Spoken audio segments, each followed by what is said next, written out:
Hey, welcome to the Steve Davis Show. Special guest today is Ira Harge, 2017 and 2018 state champions from Pecos Panthers. Ira, thanks for coming on. Oh, thank you, Steve. Thanks for having me.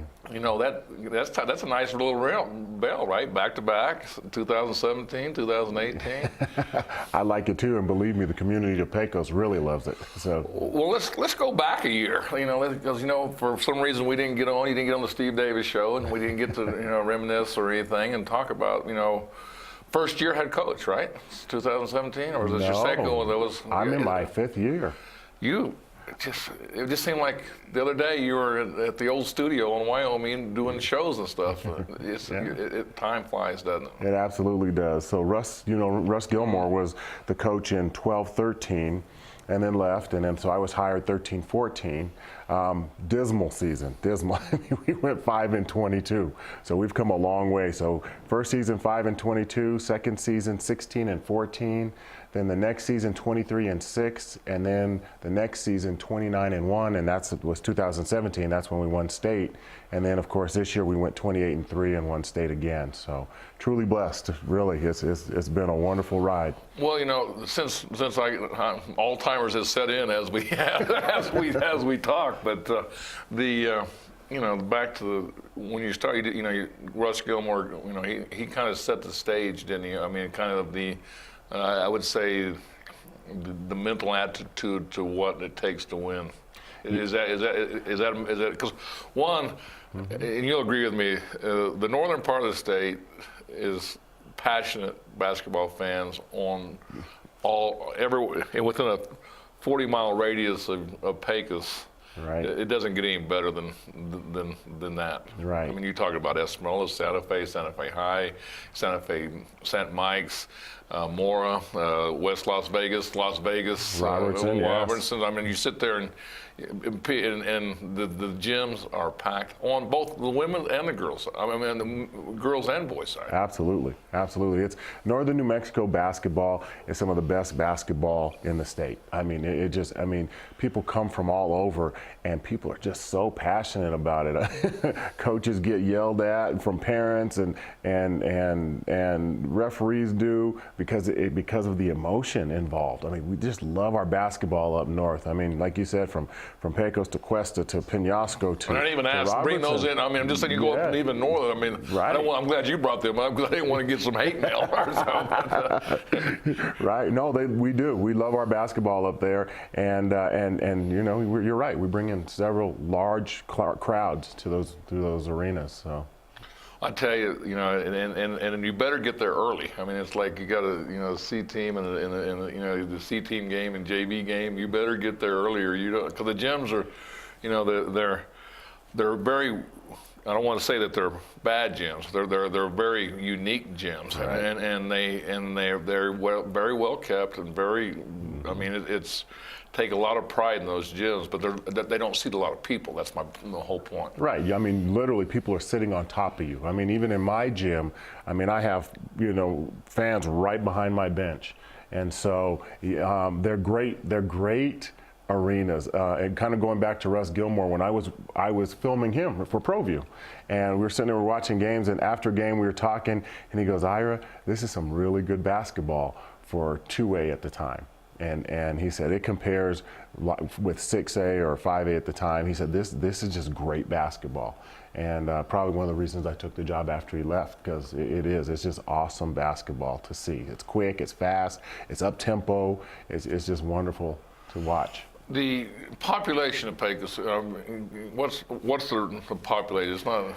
Probably in the village itself is about 1,000 people. And we looked it up, and I was going to say, but I thought, okay, but where I'm going with this, last year, not this year, last year and this year too, but last year, there was 5,000 fans. I mean, all of a sudden that town, there might be 1,000 people in that village and that deal, but I'm telling you, you got a fan base that extends from that little town. We really and truly do. It was estimated this last state championship game against Texaco that there was 3,000 Pecos fans.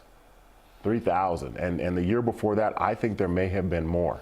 And we just, I mean, it's just the following, and it's a family community. So the families may not all live in Pecos anymore, but they are in the surrounding areas, or they're in Santa Fe, or they're in Albuquerque, and they come down and they just pack the pit. It is wonderful to, when they announce the other team, you know, you hear yay, and then you hear us, and it's just a roar. I mean, it's the greatest feeling in the world. We have several Panther fans out there.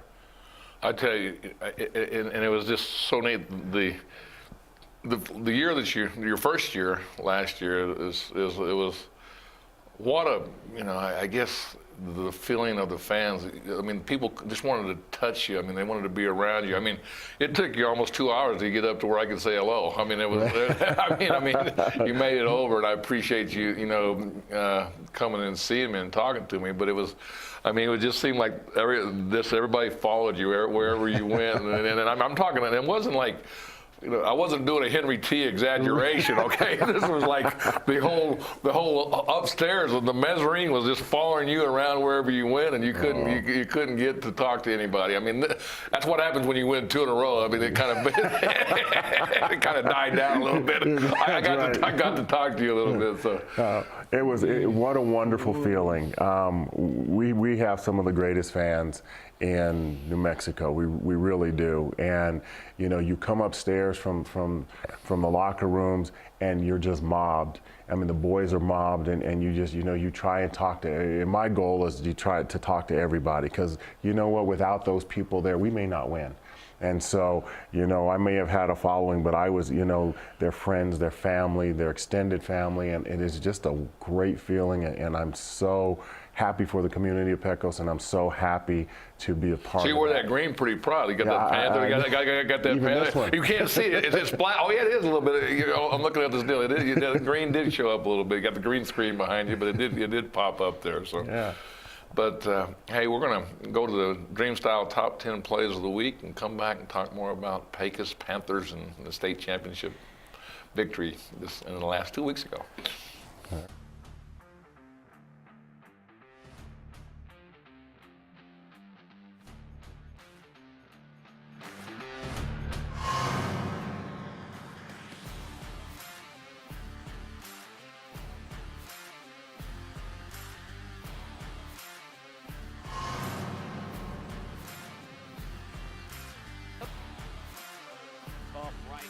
And there's a right that'll send back.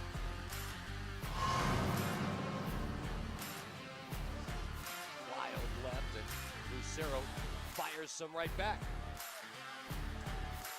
These two, both of them trying to finish it right away. Perez on the left hand, another one, and look out!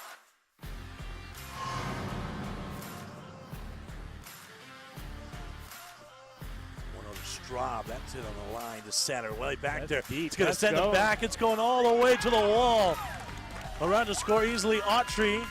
We're going to wave around another one. It's a 2-run double for Hunter Straub.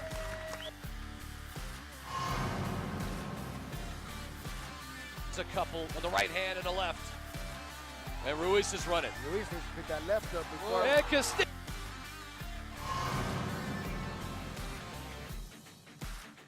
Well, this could be fast, guys. In his last goal. And that's it. Another right hand has put Ruiz.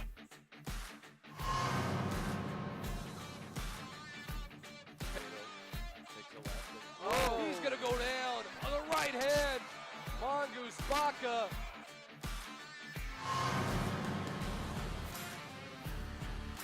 Be Adrian Ortega Field now after the first state championship they won. Oh, tough hop and a beauty at third base. Oh, A great play. what a play. Put a star on that one for Straub. A quick inning for Shoneman. Still 2-0 Bear.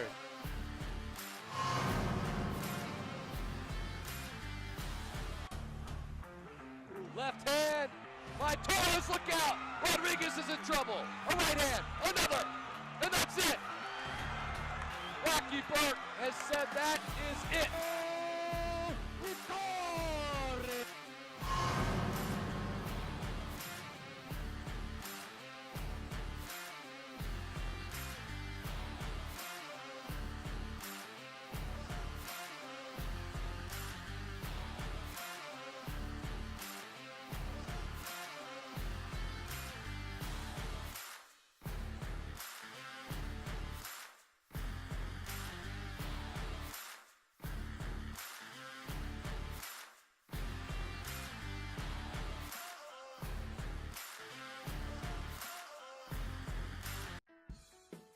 Nothing completes a trip downtown like a visit to Lindy's Cafe. You won't find a more relaxing restaurant to unwind at. Located on 5th and Central, proud supporters of Proview Networks, Lindy's strives to be a friendly and welcoming place. Lindy's, a great place to be seen. Dreamstyle Remodeling has been wowing homeowners in New Mexico since 1989. Selected as Best Custom Home Remodeler for 3 consecutive years by readers of the Albuquerque Journal, we're also your exclusive provider for top home improvement brands like Renewal by Anderson, Four Seasons, Blaze King, and many others. Founded and headquartered in Albuquerque, Dreamstyle Remodeling is family-owned and now employs more than 500 people across the southwestern U.S. In fact, we've helped more than 60,000 homeowners improve their home in New Mexico, Arizona, California, Idaho, and West Texas. We're committed to providing a superior customer experience. We've earned 4.6 stars with hundreds of online reviews and have an A+ with the BBB. Dreamstyle Remodeling is a proud supporter of UNM Athletics. Visit our beautiful 10,000 square foot showroom at 1460 Renaissance Boulevard across from Sam's Club, or dreamstyleremodeling.com to make your home remodeling dreams come true.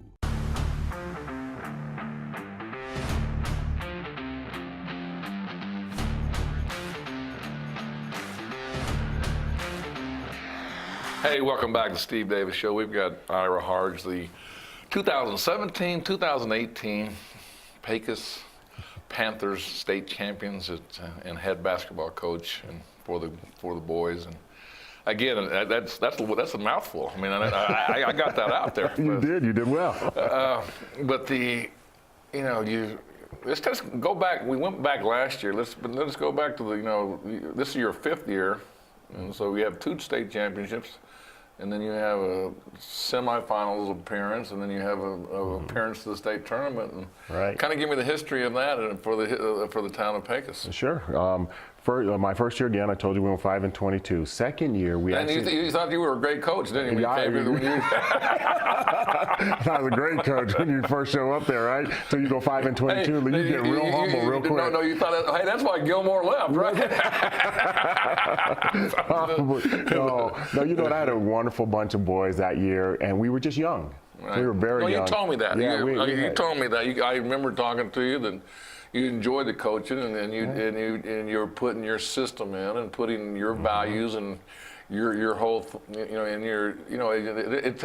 it takes a while. You've been out of coaching for a while, and to step in to get assistant coaches and getting Dylan, and also just getting a program back on its feet. Right. And the year before that, when Russ was there, he did a great job. They went 26-3, but all those kids graduated. And so young kids trying to, like you said, implement a new system. But then, it caught fire pretty quick because the next year, my second year, we went 16-14 with a first-round state appearance, of course, in Texaco. And we were up 16 in the first quarter. So a little revenge there? We'll get to that a little bit. We'll hold the carrot on that one. So. Yeah, actually, it gets worse because we lose in Texaco. We were up 16 in the first quarter, and we end up losing that game. The next year. It had to be the coach, and it wasn't the players. It had to be. No. Teams win, coaches lose, right? That's right. Hey, at least you know your role, right? That's right. I know it well. Right. So then we go to, then the second year, we go 23-6, and we win in the quarterfinals that year, and for the first time in 11 years, we make it to the semifinals. And who we run into? Texaco. And Texaco beat us soundly in the semifinal game to go to the state. Which they did a lot of teams that year too. They won that year. They, I mean, not to help your ego. Your ego's getting big now, but I'm just saying at that time it wasn't. But I mean, to make it that far and to get beat by a good team, that just makes you work harder for the next year. Absolutely. Is that correct? Absolutely. Everything after that beating was. We were preparing for Texaco. We're preparing for Texaco. So then the next year, we go 29-1 and we win state. But what we did our whole year, the whole summer, we went and played bigger teams, better teams, all preparing for Texaco. And guess what? They lose in the semifinals to Santa Rosa. And so we ended up playing Santa Rosa for the state championship last year, 2017. And it was that game, Texaco was up on Santa Rosa by 20 at half. And I saw that. I was there. Yeah. We did the game. I mean, I saw that. So that was a tough game for Texaco. So fast forward to this year, and it was a meeting that we had planned really last year that happened this year, and we're playing against an undefeated Texaco team. I mean, they hadn't lost all year, and they were beating people, I think, on average by 26 points. And so we knew it was an uphill battle, and we knew it was going to be a tough game. They won the first quarter. Then we turn around and we win the second quarter. So it was a nice turnaround. And then they come roaring back in the third quarter, and they're up to 37-35 in the third quarter. And, we're looking at each other, and I just told my guys, hey, you guys got 8 minutes to put this away. And, they just get this look, this determination on their face. And they went out there and they hit shots and they executed and they did well. And of course, we came out victorious. But, I mean, the score doesn't reflect how close the game. Like, if I remember right, like the 4 minutes to go, it was like a 2 or 3 point ball game, if I remember correctly. That's correct. And then it was then the 4 minute mark, the lights went on, man. I mean, I'm sitting there watching it, and basically, I got to do the game with Richard Tripp, and it was a great honor. One to do a game for you, but also just to with Richard Tripp was just fun to do it, and I hadn't seen either team prepared, and actually. Richard gave me some stuff to read on, but I knew your system. I knew we've talked enough basketball. I knew what you had to do, and Richard actually basically said, "What are you going to do against this size and all that?" And I said, "Well, I watched you warm up, and I was like looking, I said, this team's quick and they're fast. I said, speed, it's going to be the size versus speed and quickness, and will the size wear down the speed and quickness, or will the speed and quickness wear down the size? Right. And in this case, it was a like you said, the first quarter, both quarters were like different quarters. One team was one and one team won, and you're looking at it going into you didn't know who was going to. I even said, well, the coaches that make the halftime adjustments, right. And you went in the beginning. It was more of a perimeter game, and I said, I think Coach Harge is going to go inside. He's going to attack them and challenge them, and because in the first half it was hard for you guys to get shots off. Right. Well, we weren't hitting our shots. I say because of one, there's two reasons why you don't hit shots. One is because the defense is pretty good. Okay. Right. Everybody goes, oh, we weren't hitting shots. Well, maybe because that defense was. Maybe it was nerves. Right. And depth perceptions. You can use all the things Absolutely. that you wanted to say into it, and then in the second half, it wasn't the outside shot that won the game. No, it was inside, and we knew we had to attack inside. But there's some hesitancy because they had 6'5", 250 in the middle. What do you do with that? So you just try to do your best and get inside and get fouls or make sure you finish your shots. So and one of those, and nothing against Texaco, but just watching basketball is one of those things where they all through the tournament they had won easily. Even yourself, you guys have won. So both teams were pretty much rested. So there wasn't coming into this tournament. So. But it was neat to see, Texaco. This seemed that it was similar to Virginia. That was a perfect example. That's a perfect example of it. Is just that all of a sudden they went out of character. All of a sudden they're not winning and this team's not going away. And then they started making mental mistakes that I'm sure that they don't do during the whole year. Right. And there's Ty Thatcher. Right. Him personally. He's such a good coach, and so his team is so disciplined. But our hopes going in the game was that the speed would wear them down, like you said, and we start getting into their legs and that pressure. And then after a while, when you're tired of running up and down, that's when you kind of break down mentally and physically. You start doing things that you normally wouldn't do, things you do out that aren't characteristic of your team. Did you pick that up from Coach Ware? Is that what your conditioned, or did you teach Coach Ware that? I don't know. I don't think it's either. But what I would say is that we love watching the Lobos because it's like looking in the mirror, because you know he wears teams down, he presses, he tries to shorten that time clock, that shot clock, excuse me, and we love watching him because we sit there like, hey, they play like us, and I'm sure he looks at us and said, hey, they're copying us, but you know, it works out, but we love that style of basketball, and that's the way we have to play. We're not very big. My post is 6 foot, and their post at Texaco was 6'5". You know, we're giving up 5 inches and probably all over or almost 100 pounds. I mean, we definitely had to use our speed. Well, we're going to come back, and show you some highlights of some. We're going to let you reminisce a little bit about your state tournament victory. Don't sacrifice quality and flavor when you're in a hurry. Golden Pride offers ribs, fried chicken, green and red chili breakfast burritos, and Frontier Cinnabons. 4 great locations, or visit us online at goldenpride@abq.com. Golden Pride Barbecue Chicken and Ribs, proud supporter of Proview Sports Network. Sadie's is a proud supporter of New Mexico high school sports and athletics, and we here at Proview Networks would like to thank Sadie's for their continued support in helping us bring you all of your New Mexico high school sports coverage.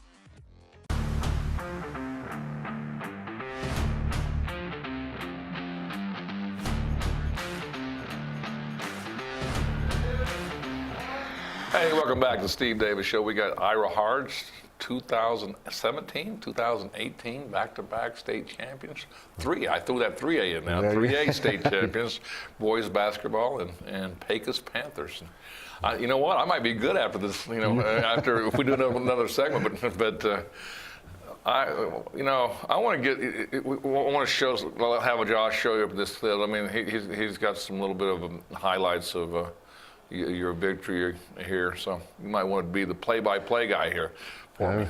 That's Josh Derrida coming back after a big layup. I think it was after a steal, and I couldn't see who that was. And that was a big shot by Mario Archuleta. That was 37-35 with right there. And that was the 5 third minutes. quarter. And then we started chipping away. Well, Anthony Armijo did great, and of course that's the end of the game. But it was just shot after shot, and like you said, we didn't really start hitting shots until about that 4-minute mark in the fourth quarter. That was awful, man. I just, you know what, it happminhappens. Hey, when you're my age, you'll understand, you know. But I'm getting there. I was thinking, you know, there was like a 2.4 minutes ago, and then all of a sudden it changes, and then. Actually, I had some people texting me because they were down on watching your game, and it was actually down the deal, and they were just saying, "Hey, Texaco's tired."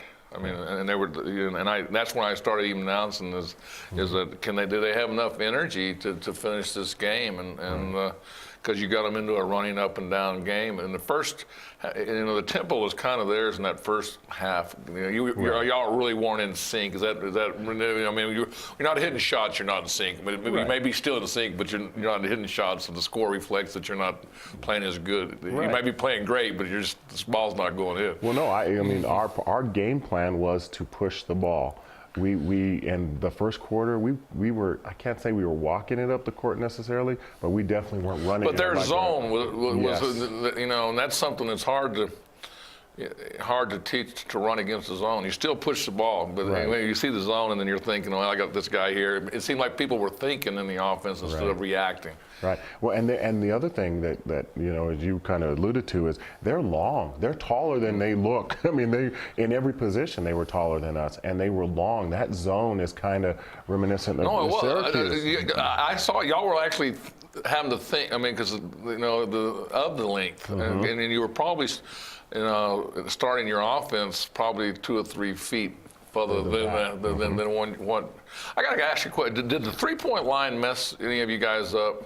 Because there's the high school and the college. Right. Did you think that had any effect at all on people? I know it did, and because my guys were I brought shooting, that up a lot of times, so I didn't know. So I just because some of those shots were like NBA shots, and I'm like sitting there going, but it's hard to, as a coach to say something because they're only 18 inches behind the line, which is Right. another 18 inches behind the high school line. So you're actually 3 feet away from normally when you shoot. Right. Well, we can't practice in the pit. So, so what I told them at halftime is quit shooting so deep. I said, your shot's off by that much because you're shooting so deep. I said, stand on the white line. Because that was the NCAA line. I brought that up in a couple games. I don't know if I brought it up in your game, but it was one thing that I noticed. I actually noticed more in the girls' side. Okay, because they were taking some shots. I'm going, this is not normal. Right. Normal shots that they would take during the season, and as you know, the depth perception is hard to get used to shooting. Yes. Yeah, especially in the pit. Like I said, the 4A, 5A, 6A teams play all their games there, and this is not a knock. I'm just saying that they play all their games at the pit. So the first game might be the toughest, but the second and third they're adjusting. So we were lucky this year where we played 2 games in the Star Center, and then the last one in the pit. But you're adjusting to different environments, and there's nothing wrong with that. I mean, Texaco had the same adjustment we had to make. The shots were a little off, because Ty Thatcher's son, Dalton Thatcher, is definitely a good shooter, and he struggled a little bit at first. And he did. And then he started hitting towards the now, end. the conditioning kind of worked in your deal because the bigger court, okay? Right. And it was, people don't. I'm real careful with my words because a referee jumped on me but there's not all the courts are the same in high school or smaller. Most courts in high school are deal that now Rio Rancho and Cleveland are regulation, and also Bernalillo are regulation college courts. Right. And that's one so of the is ours, by the way. Oh, it's yours. So that's even more of a benefit to you when opposing teams come into you because they're now it makes it a little tougher when you go to a smaller gym. It does. It looks like it's crowded. If we feel crowded almost. So, right. Yeah. We practice. We have a middle school gym. It was the old high school gym. That's a shorter court. So we have the opportunity to go in there if we think we're going to play in a smaller gym just to adjust. But you get out on their pit and it might be it's college regulation. It looks bigger. It looks really big. And the difference is it's 90 feet and 84 feet. Is that correct? That's correct. 90 feet is college and 84 is, and it's still, the width, is it the same? The width is the same. Say 50 feet? Yeah, 50 feet, yeah. Well, where do you go from here? I mean, it's 2 years back to back, and it's all the glory is over, and I'm sure you're back to. You had your week of getting things, enjoying the moment, but now it's back to. Where do you go from now? It was short-lived because the boys went right to track and baseball. And then I'm not teaching this year, so I went right back to work. But we hope to be able. We want to reload. We have a good group of guys coming back. One starter and one that could have actually started. Anthony Armijo was 42. He didn't start, but he came off the bench, gave us a lot of energy. Xavier Padilla is a 2-year starter, coming back as a 3rd-year starter. Then Omar Dominguez also could have started, and we bring him back. So we got to build around that. So we reload, we hope, and we're in a tougher district this year with the reclassifications, and we go. Our new district is Texaco, Clayton, us, and Santa Rosa. And so we go from a good district to a great district. I mean, it's going to be different. And so we have to work harder this year. And so it's another challenge. All right, Ira. Well, thanks for coming on, and congratulations, and hope to see you back here next year. All right. Thank you. Me too.